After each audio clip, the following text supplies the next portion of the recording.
Hello అండి, అందరికీ good morning friends.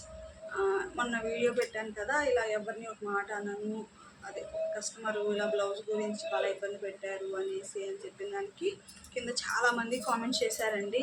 మీరే కాదక్క, మేము కూడా ఈ ప్రాబ్లంతోనే బాధపడుతున్నాము అన్నప్పుడు ఇంతమంది ఉన్నారా అనేది నాకు అనిపించిందండి. మనం ఎంత అడ్జస్ట్మెంట్ అయ్యి కుడతామో కుట్టించుకునే వాళ్ళు కూడా కొంచెం అడ్జస్ట్మెంట్ అయ్యి కుట్టించుకుంటే బాగుంటుంది. ఎందుకంటే ఎవరైనా చెడిపోవాలని ఎవరు బ్లౌజులు కుట్టారు కదా, చెడిపోవాలని ఎవరు బ్లౌజులు కుట్టారు. వాళ్ళ చీరలు పాడు చేసేస్తే మనకే కదండి చెప్పింది, మనం డబ్బులైనా కట్టివ్వాలి. కూర్చో అబ్బా, వస్తాను. గిన్నెలు తోమే అవ్వ అయితే వచ్చిందండి. ఇంకా కాఫీ అయితే పెట్టించాను, టీ పెట్టించేసాము అంటే అవ్వ అయితే గిన్నెలు తోమేసుకుంటుంది. ఇక్కడ గిన్నెలన్నీ కూడా పడిపోయినాయి అనమాట. ఇంక ఇప్పుడైతే గిన్నెలన్నీ కూడా బయట చేసాము, కాఫీ పెట్టి టీ పెట్టించేసామంటే అవ్వ తాగేసి తోమేసుకొని వెళ్ళిపోతుందండి. చాలా అంటే చాలా పెద్ద ఆవిడ అనమాట. వయసులో ఎంత పెద్ద ఆవిడ అంటే ఆవిడ వచ్చి రోజు ఒక్కరోజు కూడా ఆపకుండా పనికి వస్తుంది. ఎంత ఓపికగా చేస్తుందో అనమాట. ఈ వయసులో చేయలేకపోతుంది, మనమే పశువుల్లో ఉండి ఈ వయసులో చేయలేకపోతున్నామే అనిపిస్తుంది. ఆ అవ్వ ఎంత వయసు 60 ఏళ్ళు దాకా ఉంది. ఆ అవ్వకి వచ్చి ఒక 5-6 ఏళ్ళల్లో పని చేసుకుంటుంది, మన ఇంటికి వస్తుంది అనమాట. లాస్ట్ నేను చెప్పాను, అన్ని నెలల్లో చేసేసుకొని నీకు ఖాళీ చూసుకొని రాబా, మాకు అంత అర్జెంట్ ఏమి ఉండదు, 9-10కి వచ్చినా నాకేం ఇబ్బంది ఉండదు అయితే చెప్పానండి. నేను వస్తుంది అనమాట, ఈ టైంకి వస్తుంది అబ్బా. అలాగా బ్లౌజ్ని ఎవ్వరు పాడు చేయాలని అనుకోరు కదండి. ఎవరైనా ఎందుకు పాడు చేస్తారు? టైలర్స్ అసలు పాడు చేయరు, ఎందుకంటే పాడు చేస్తే మీరు 10 మందికి బాగాలేదని చెప్తారు కాబట్టి ఎవరు పాడు చేయరు కూడా. కాకపోతే మీకు చూపించిన కొలతకి మీకు సాగిపోయి ఉంటుంది అనమాట బ్లౌజు.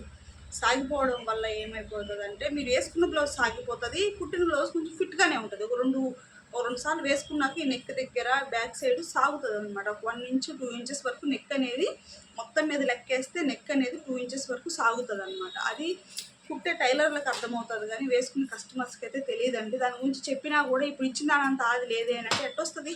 అంత నెక్కులో పెట్టి అంత డీప్లో పెట్టి మనం రౌండ్ కట్ చేసి అంత రౌండ్ రాదండి, అస్సలు రాదు. అది వేసుకొని ఓ 2 ఉతుకులు పడితే కానీ ఆ లూజ్ అయితే రాదనమాట. అది అర్థం చేసుకోవాలి కొంచెం కూడా. ఆవిడే కాదులేండి, చాలామంది ఉంటారు, ఒక్కొక్కరు ఒక్కొక్క సమస్యతో ఇబ్బంది పెడుతూ ఉంటారనమాట. ఒక్క పోగు లూజ్ అయిపోయినా కూడా లొల్లడ అయిపోయింది అంటారు, ఒక్క పోగు బిర్ర అయిపోయినా కూడా ఇట్లా కుట్టావని అంటారు. అంటే ఇంకా అంటూ ఉంటారు. కొంతమంది అడ్జస్ట్మెంట్ అవుతారు, కొంతమంది ఏంటంటే ఒప్పుకోరు అనమాట.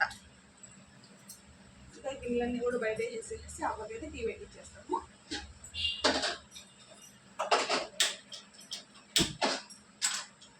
ఏంటోనండి, నాకైతేనేమో బ్లాగ్స్ పెట్టాలని అయితే ఇష్టం అనమాట. ఇక్కడ చూస్తేనేమో కటింగ్ వీడియోస్ తప్ప ఇంకేవి మన ఛానల్లో పోవట్లేదు.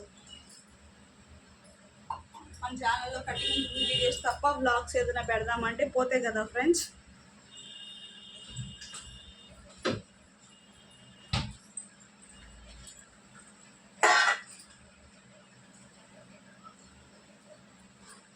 మనోజు స్కూల్కి కూడా వెళ్ళిపోయాడండి.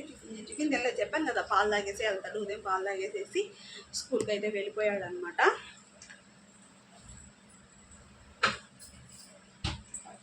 సండే ఒక్కరోజు వచ్చిందనంటే మండే స్కూల్కి వెళ్ళాలంటే కూడా వాడికి ఎంత బాధ ఉంటుందో అసలు చెప్పలేమన్నమాట మాటల్లో.